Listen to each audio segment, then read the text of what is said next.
Welcome friends to another session of video lecture on sugar. Sugar के बारे में आपको बहुत सारी चीज़ें मैंने बताया इन माय प्रीवियस लेक्चर्स। बहुत सारे लोग ऐसे होते हैं जिनको पता ही नहीं होता कि उनको डायबिटीज़ हो गया है, जबकि उनके बॉडी में साइलेंटली डायबिटीज़ डेवलप हो चुका होता है।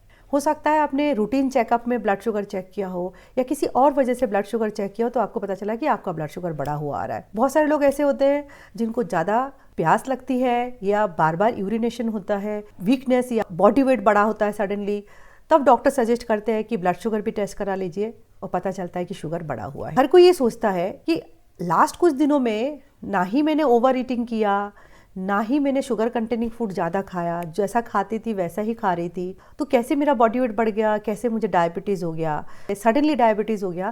तो ये डायबिटीज़ या ब्लड शुगर इस तरह से साइलेंटली बॉडी के अंदर बढ़ने के पीछे क्या रीज़न है, जिसका कि कुछ इंडक्शन पॉइंट ही समझ में नहीं आता कि कहाँ शुरू हुआ, कैसे शुरू हुआ और क्यों शुरू हुआ।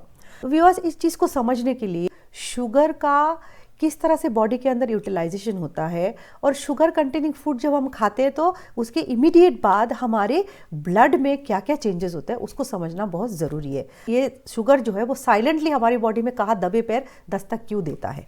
इस चैनल को सब्सक्राइब ज़रूर करिए, वीडियो को पूरा देखिए, अपने फ्रेंड्स और फैमिली के साथ शेयर ज़रूर कीजिए और बेल आइकन को प्रेस करना बिल्कुल मत भूलिए ताकि आपको हर वीडियो का नोटिफिकेशन ऑन टाइम मिलता रहे। हमारी बॉडी में शुगर को यूटिलाइज करने के लिए जो सबसे इम्पॉर्टेंट हार्मोन होता है वो है इंसुलिन। उसके बगैर हम शुगर को यूज़ कर ही नहीं पाते। मैंने ऑलरेडी बताया कि शुगर सिर्फ चीनी में नहीं होता, टेबल शुगर एडेड शुगर में नहीं होता।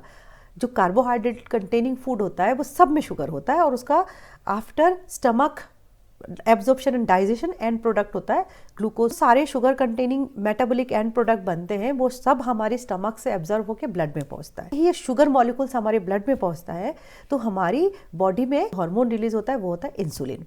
इंसुलिन कहाँ से रिलीज होता है? हमारी पेनक्रियास में एक पार्ट होता है जिसको बोलते हैं आइलेट्स ऑफ लैंगरहैंस। वो पार्ट जो होता है वो इस एंडोक्राइन हार्मोन को रिलीज करता है, इंसुलिन। और इंसुलिन का काम होता है कि हमारी बॉडी में हर एक सेल के अंदर शुगर को एंटर करने में मदद करना। जब शुगर सेल के अंदर एंटर करेगा तो ऑब्वियसली वो मेटाबॉलिक प्रोसेस में यूज हो जाएगा और हमारी बॉडी को एनर्जी या कैलोरीज मिलने लगेंगे। In absence of insulin sugar blood में होते हुए भी सेल में नहीं जा पाएगा। सेल में नहीं जा पाएगा तो यूटिलाइज नहीं हो पाएगा, तो बॉडी को वीकनेस फील होगा, बॉडी को शुगर की कमी होगी, लेकिन हमारे ब्लड में शुगर ज़्यादा होगा। जब ब्लड में शुगर ज़्यादा होता है उसी को हम बोलते हैं डायबिटीज़। तो यहाँ पे देखिए, डायबिटीज़ या imbalance in blood sugar level या इम्बैलेंस इन शुगर मेटाबॉलिज्म के पीछे दो तरीके के रीज़न हो सकता है। सबसे पहला रीज़न हो सकता है आपने ओवर ईटिंग की हो। अगर आपने ओवर ईटिंग नहीं की है तो आपने ज़रूर अनहेल्दी ईटिंग की है। दूसरा रीज़न ये हो सकता है कि आपके बॉडी में इंसुलिन जितना रिलीज होना चाहिए आफ्टर ए पर्टिकुलर मील उतना रिलीज नहीं हो पा रहा है, या फिर रिलीज होने के बाद भी इंसुलिन प्रॉपरली काम नहीं कर पा रहा है। तो यहाँ पे दो फैक्टर है, एक है ईटिंग से रिलेटेड ओवर ईटिंग और अनहेल्दी ईटिंग, दूसरा है इंसुलिन से रिलेटेड, या तो इंसुलिन कम बन रहा है या इंसुलिन प्रॉपर बन रहा है लेकिन इंसुलिन काम नहीं कर पा रहा है। यही कंडीशन होता है हमारी बॉडी में शुगर का इम्बैलेंस होने की। तो अब देखिए, नॉर्मली इंसुलिन कैसे काम करते हैं। हम कोई भी खाना खाते हैं, कार्बोहाइड्रेट कंटेनिंग खाना या शुगर खाते हैं, हमारे स्टमक में वो चीज़ मेटाबोलाइज हो जाता है, उसके बाद ब्लड में पहुंचता है। ब्लड में शुगर के आते ही साथ सिग्नल पहुंच जाता है पेनक्रियास में और पेनक्रियास इंसुलिन को रिलीज करता है उस शुगर को यूटिलाइज करने के लिए। और इस प्रोसेस जो है कि शुगर का हमारे ब्लड में आना और उसके एवज में इंसुलिन का रिलीज होना और शुगर को यूटिलाइज होना, ये करीब करीब 2 से 3 घंटे तक चलता रहता है आफ्टर ईच मील। अब सवाल ये, 2 से 3 घंटे तक इंसुलिन क्या लगातार रिलीज होता है, क्या एक लेवल पे रिलीज होता है, क्या पहले बढ़ता है फिर घटता है, या फिर घट के बढ़ के रिलीज होता है? ये एक सवाल है।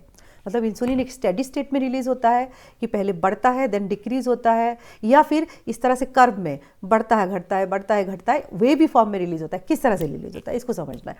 इंसुलिन 2 फेज में रिलीज होता है, ऑब्वियसली बढ़ना घटना इसी तरीके से रिलीज होता है। 2 फेज में रिलीज होता है, 2 पीक आता है, 2 स्पाइक आता है। पहले रिलीज होता है देन घट जाता है देन फिर से रिलीज होता है। पहला स्पाइक आता है खाने के तुरंत बाद और वो स्पाइक रहता है फॉर 10 मिनट्स अप्रोक्सीमेटली, और दूसरा स्पाइक आता है स्लोली राइज होता है देन स्लोली नीचे जाता है, वो चलता है करीब 1 से 1.5 घंटे तक।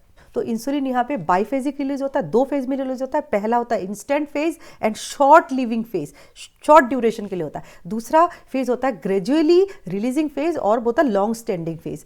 तो आप देखिए दूसरा फेज सबसे ज़्यादा इंपॉर्टेंट है शुगर को यूटिलाइज करने के लिए। मीन्स आप खाना खाते हैं, धीरे धीरे हमारे स्टमक के अंदर उसका डाइजेशन चल रहा है, धीरे धीरे शुगर ब्लड में पहुंच रहा है, धीरे धीरे इंसुलिन रिलीज हो रहा है, दोनों बिल्कुल प्रॉपर बैलेंस में। शुगर लेवल भी बढ़ता जा रहा है, इंसुलिन लेवल भी बढ़ता जा रहा है, बैलेंस में शुगर यूटिलाइज भी होता जा रहा है। देन 2 से 3 घंटे बाद जब पूरा खाना पच चुका होगा, then no sugar will be release in the blood, insulin की ज़रूरत नहीं, इंसुलिन खत्म हो जाएगा। तो ये बहुत अच्छा प्रोसेस है जो कि बैलेंस में चलता है। लेकिन प्रॉब्लम तब होता है जब आप ऐसा कोई खाना खाते हैं जो शुगर को धीरे धीरे ना बढ़ा के, मतलब स्टमक को मेटाबोलाइज करने की ज़रूरत ही नहीं पड़ती, सीधा आपके ब्लड में शुगर का एक हाई शॉट चला जाता है। शुगर बढ़ा और 15 मिनट के अंदर ख़त्म ही हो गया, ज़रूरत ही नहीं पड़ी फिर इंसुलिन को रिलीज़ करने के लिए। तो इंसुलिन यहाँ पे कंफ्यूज हो गया। पहला वाला 10 मिनट्स वाला स्पाइक तो आया, लेकिन डिलेड स्पाइक नहीं आ पाया। तो 10 मिनट्स के स्पाइक में जितना इंसुलिन रिलीज हुआ वो तो सफिशिएंट था ही नहीं, इतना हाई राइज ऑफ शुगर को मेटाबोलाइज करने के लिए। तो क्या हुआ, सेकंड फेज रिलीज ही नहीं हुआ इंसुलिन, फर्स्ट फेज में कम इंसुलिन रिलीज हुआ, तो आपका शुगर पूरी तरह से यूटिलाइज ही नहीं हो पाया। तो यहाँ पे इंसुलिन का कोई कसूर नहीं है, आपने ऐसी शुगर सोर्स को कंज्यूम किया जो सडनली एक स्पाइक दिया और 2 से 3 घंटे तक जो लगातार शुगर धीरे धीरे ब्लड में पहुँचना चाहिए था वो फेज नहीं किया। तो ये प्रॉब्लम तब होता है जब आप ऐसा कोई खाना खाते हैं जो हाई ग्लाइसेमिक इंडेक्स फूड होता है या जिसको स्टमक को मेटाबोलाइज करने की ज़रूरत ही नहीं पड़ती, सीधा ब्लड में पहुंचा देता है। जैसे आपको भूख लगी, आपको प्यास लगी, आपको शुगर की नीड हुई, तो आपने एक 250 ml का कोल्ड ड्रिंक लिया ना, और साथ में दूसरे व्यक्ति आपके फ्रेंड ने, उसको भी भूख लगी, उसको भी शुगर की ज़रूरत है, उसने एक रोटी खाया। तो दोनों में क्या डिफरेंस होगा बॉडी में शुगर की यूटिलाइजेशन में? दोनों में ही बराबर कैलोरी है। जो 250 ml कोल्ड ड्रिंक है उसमें भी 100 कैलोरी है, एक रोटी में भी नियरली 100 कैलोरी है। लेकिन एक है हेल्दी सोर्स, दूसरा है अनहेल्दी सोर्स। सबसे पहले बात करते हैं जिसने रोटी खाया। रोटी पहले आपके स्टमक में पहुंचेगा, धीरे धीरे मेटाबोलाइज होगा, धीरे धीरे उसका शुगर ब्लड में रिलीज होगा। तो सबसे पहले जो फेज है 10 मिनट्स वाला वो फेज भी आएगा, डिलेड फेज जो है वो जो देर तक चलता है वो फेज भी आएगा। लेकिन जिसने कोल्ड ड्रिंक पिया, कोल्ड ड्रिंक स्टमक में गया, मेटाबोलाइज होने की जरूरत ही नहीं है, उसमें कुछ सॉलिड चीज़ है ही नहीं। स्टमक किसको मेटाबोलाइज किया? स्टमक से डायरेक्टली ब्लड में पहुंच गया, विद इन 10 मिनट्स एक ओवरशूट आया शुगर का और डिलेड रिलीज हुआ ही नहीं। तो दोनों ही बराबर कैलोरी हुआ। लेकिन कोल्ड ड्रिंक के मामले में क्या हुआ, इंसुलिन उतनी क्वांटिटी में रिलीज हो ही नहीं पाया जितनी क्वांटिटी चाहिए थी वो 100 कैलोरी को आपके सेल में पहुंचाने के लिए। एक के बॉडी में शुगर के बैलेंस में इंसुलिन काम कर रहा है, दूसरे के बॉडी में शुगर के बैलेंस में इंसुलिन काम नहीं कर पा रहा है। और यही बिहेवियर आप लॉन्ग टर्म तक चालू रखेंगे तो क्या होगा, लगातार आप इस तरह से फूड यूटिलाइज करते जाएंगे जो सडनली एक स्पाइक देता है शुगर का, हाई ग्लाइसेमिक इंडेक्स वाले फूड लेंगे और हाई शुगर वाले फूड लेंगे, तो क्या होगा, थोड़े दिन बाद आपकी इंसुलिन को ये फील होता रहेगा कि हमें ज़रूरत नहीं शायद ज़्यादा इंसुलिन रिलीज़ करने की, क्योंकि इसके बॉडी में तो शुगर यूटिलाइज करने के लिए है ही नहीं। तो धीरे धीरे आपकी बॉडी अपने आप अपना इंसुलिन रिलीज़ को कम करता जाएगा। एक पर्टिकुलर पीरियड के बाद 6 महीने साल भर के बाद आपका इंसुलिन लेवल बाकी में नीचे आ जाएगा। और आप जब हेल्दी फूड भी खाएंगे तो भी आपकी इंसुलिन उतनी क्वांटिटी में रिलीज़ नहीं हो पाएगा जितना आपके शुगर को यूटिलाइज करने के लिए चाहिए। जब भी किसी को ब्लड शुगर डिस्टर्ब मिले तो आप ये कभी मत सोचिए कि ये 1 महीने में 2 महीने में हुआ, ये 6 महीने साल भर का प्रोसेस है। 6 लंबे पीरियड तक जब आप कोई भी मेल फंक्शन करते हैं, आप अनहेल्दी फूड खाते हैं, ओवर ईटिंग करते हैं, कुछ ना कुछ फैक्टर आप लॉन्ग टर्म तक करते आ रहे हैं, या आपकी बॉडी में स्ट्रेस है तो अंदर से ही आपका शुगर मेटाबॉलिज्म इम्बैलेंस है, कोई ना कोई वजह है जिसके वजह से आपका शुगर इम्बैलेंस हुआ। तो sugar imbalance is not at all acute, मतलब सडनली नहीं होता, वो हमेशा क्रॉनिक होता है। और डायबिटीज़ होना मीन्स आपने काफ़ी दिनों तक आपकी बॉडी के साथ कुछ ना कुछ गलत किया है जिसके वजह से ये हुआ है।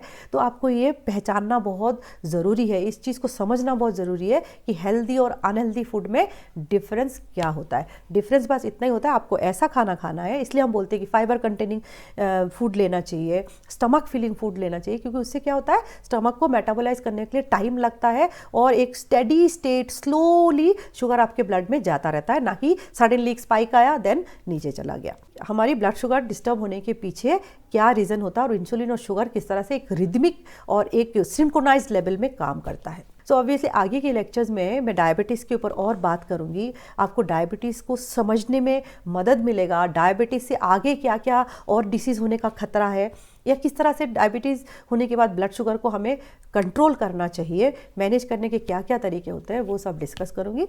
मेरे चैनल को फॉलो करते रहिए, सब्सक्राइब ज़रूर करिए वीडियोस को शेयर करिए, लाइक ज़रूर करिए। Thank you so much.